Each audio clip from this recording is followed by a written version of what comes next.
Sziasztok! Ez a Life Reboot csatorna egy újrakezdett, egy megváltoztatott élet csatornája. És eljött az a pillanat, amikor részletesen el fogom nektek mondani, hogy mi is volt ténylegesen az, ami megváltoztatta az életemet. Ugye elmondtam azt az élethelyzetet, ez pedig a vállásom volt, ami 3 éve kezdődött, és a gyerekelhelyezési procedúra, ami egy nagyon, nagyon kíméletlen időszak volt az életemben, és éreztem, hogy a stresszt valahogy kezelnem kell, és azt a helyzetet, hogy egyedül maradtam hosszú évek után ebben a házban, és igazából nem tudtam magammal mit kezdeni, és folyamatosan kattogtam. Erre rájött egy mérgező párkapcsolat, ami súlyosbította a helyzetet, persze ez sokkal kisebb probléma volt, mint a házasságom, illetve az, hogy a gyermekeim hirtelen kikerültek ebből a házból, és ugye a sportba menekültem, ezt is már elmondtam nektek, de nem mondtam el, hogy mit is csináltam. A sport mindig is része volt az életemnek valamilyen szinten, persze komolyan igazából sosem űztem. Tinédzser koromban fociztam, utána pedig kosárlabdáztam a főiskolás, gimnazista és főiskolás évek alatt, és utána is megmaradt a csapatsportok, a labdarúgás és a különböző labdajátékok szeretete. Még 20 éves koromban is röplabdázgattunk, kézilabdázgattunk, haverokkal bejártunk a falusi tornaterembe, és minden péntek este, éjszaka ott puposkodtunk. De aztán úgy valahogy elkerültem Kecskemétre, körülbelül 20 éve ennek most már, és akkor úgy valahogy a sport is abba maradt, elkerültem abból a közegből, ahol sportoltam, és itt ugye újságíróként, televíziós szerkesztőként, riporterként, műsorvezetőként, a Kecskeméti Televízió híradójának felelős szerkesztőjeként kezdtem el dolgozni, illetve hát az évek során eljutottam eddig a pontig, hogy felelős szerkesztője lehettem a híradónak. De ebben az időben ezek a labdajátékok abba maradtak. Kevesebbet is voltam nyilván ott, ahol felnőttem, ez Madaras, egy Bács megyei falu, Baja mellett, alatt, és annyit dolgoztam, hogy nem volt időm sem igazából sportolni. De az akkori munkahelyemen volt egy ilyen lehetőség, hogy egy konditerembe lehetett járni, oda az egyik haverommal elkezdtünk járni, de úgy valahogy abba maradt. Aztán egy másik helyet néztem ki magamnak, oda többet jártam, és nagyobb volt a kedvem hozzá, de valahogy ez a kondizás mindig egy olyan furcsa érzés volt nekem bemenni oda kigyúrt emberek közé, nem éreztem magam egyébként jól, és abba is hagytam. És akkor jött ez az élethelyzet 3 éve, és éreztem, hogy valamit tennem kell, és mindenki azt tanácsolta, személyesen is, meg ismeretlenül is különböző ilyen youtuberek, coachok, trénerek, hogy menj, mozogj, emelj súlyokat, fuss, kerékpároz, és ez sokat segít kezelni is a helyzetet, illetve hát az egészségednek is jó, az alakodnak is jó, és úgy unblock, tök jól fogod magad érezni. Na, hát ez volt az a pillanat 3 éve, amikor megfogadtam ezt a tanácsot, és úgy komolyabban elkezdtem kondizni. Hozzáteszem, amikor megszületett a kisfiam 2012-ben, Gergő, akkor én már néhány hónapja itt az udvari faházunkban kondizgattam, ezt akkor kineveztem én egy ilyen kis konditeremnek, vettem bele pár ilyen kis eszközt, egy ilyen komplett gépet, ilyen házi, ilyen dekatlonost, amivel lehet hátat, lábat, kart, ilyen, tudjátok, biztos láttatok már ilyen sok funkciós kondigép, meg volt ott haspad, meg ilyen súly, meg olyan súly. Most már ez a faház inkább egy ilyen fészerre hasonlít, vagy egy ilyen mindenes, már nem használom edzésre, hiszen ki is nőttem, kevés is már a súly, és sokkal komolyabb helyre járok. De még mielőtt elkezdtem volna komolyan ezt a kondizást, elkezdtem biciklizni, hogy az majd jó lesz. És egyébként tök jó volt, csak igaz, biciklim nem volt hozzá. Volt itt egy női bicikli, egy szép bordó színű, azzal járogattam, azzal kezdtem, hát mindegy, végül is gurult meg lehetett tekerni, tök jó volt arra, hogy menjek, és tekerjek, és égjen a zsír, fogyjon a kalória, közben az ember zenét hallgat, nézelődik, friss levegő, nyáron kellemes 20 fokba, 30 fokba, tök jó érzés volt. És akkor azért mégse egy női biciklivel menjek. Apu valahonnan előtúrt egy régi, hát az is egy ilyen lila volt egyébként, vagy ilyen kékes-lilás, egy ilyen Csepel kemping kerékpár. Tudjátok, ez a kiskerekű, nagykormányú, és egyébként ilyen érdekes volt, mert ez nem az a tipikus kemping volt, hanem így a kéznél volt egy ilyen kéziváltó, ilyen agyváltónak hívják, és 3 sebessége volt, és egyébként tök jó ment.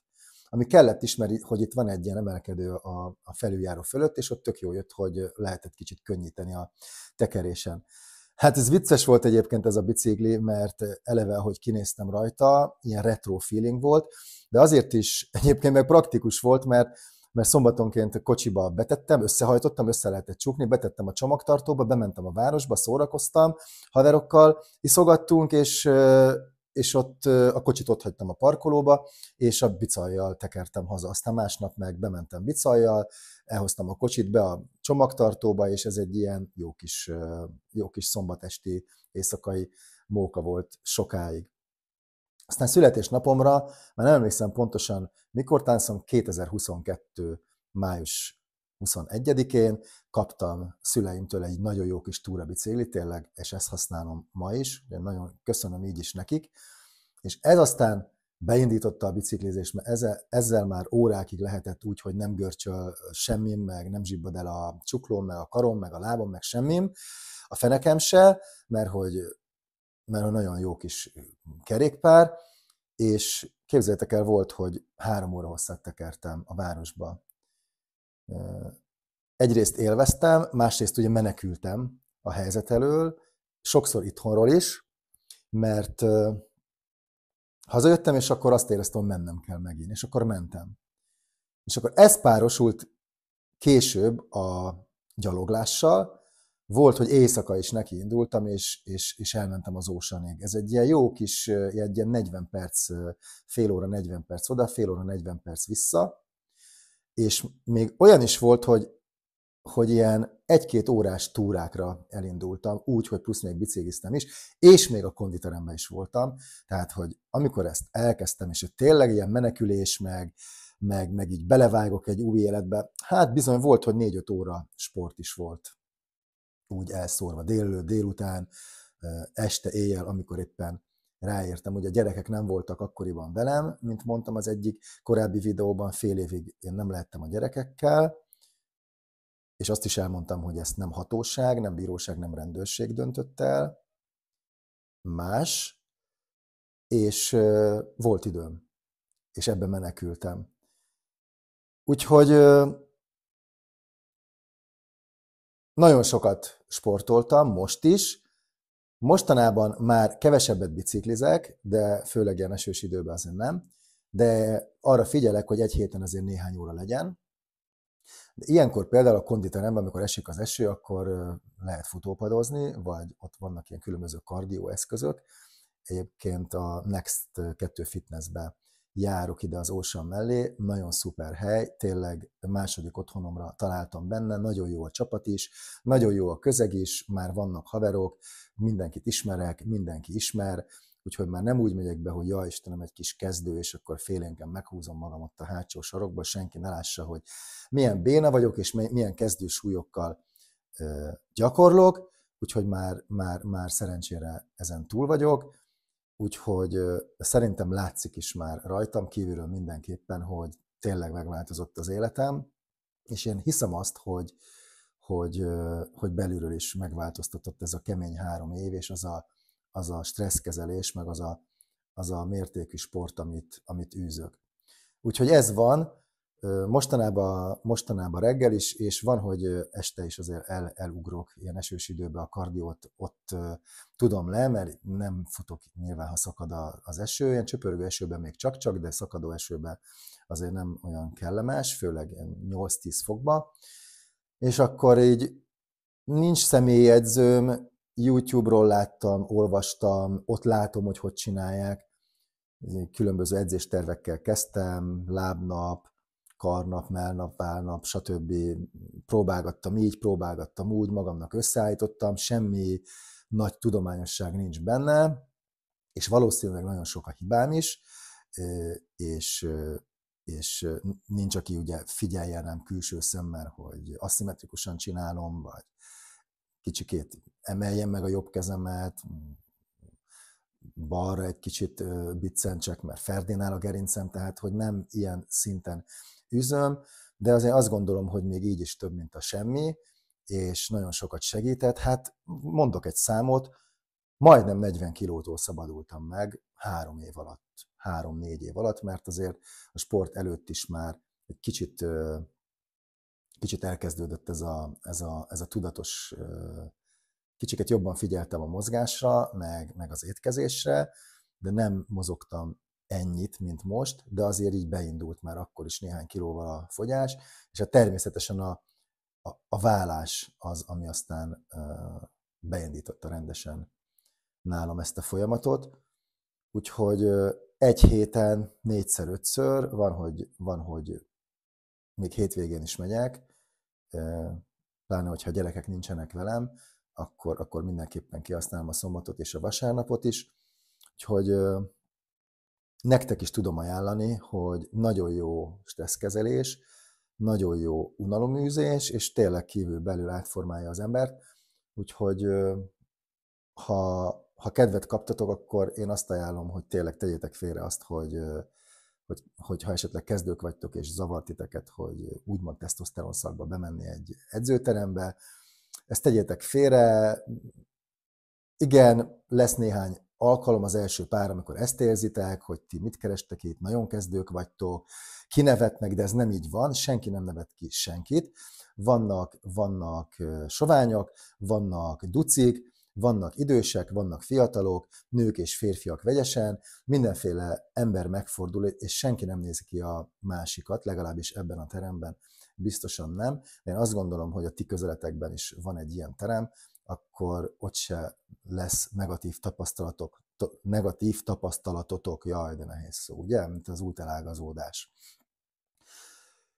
Úgyhogy ma is kondival indítottam, este valószínűleg egy kis kardióval fogok és levezetni, és kitettem ide az asztalra most éppen egy ilyen Pro Plus sportitalt, különböző vitaminok vannak benne, ez egy ilyen kollagénes, hialuronsavas, málna ízű, gyógynövényes ital. Mostanában ilyeneket veszek, vagy apentát, vagy valamilyen más, de mindenképpen valamilyen sportitalt, különböző ásványanyagokkal. Ezt így ajánlom, mert egyébként ezért még így jó hozzá. Úgyhogy annyi még, hogy fehérjét eszek a kondizás után, semmi más trükk nincs benne. Régebben szedtem ilyen edzés előtti kicsit felpörgetőt, de ezek nagyon pörgetnek egyébként, nagyon sok a koffein tartalom bennük, és nem biztos, hogy az ember tud aludni. Úgyhogy én ezekről le is álltam, le is szoktam, egyedül a fehérje az, ami van a súlyzós edzés után, meg ezek a sportitalok, ezt így naponta 1-2 litert mindenképpen megiszok ilyenből, a többi meg ásványvíz, vagy valamilyen cukormentes üdítő.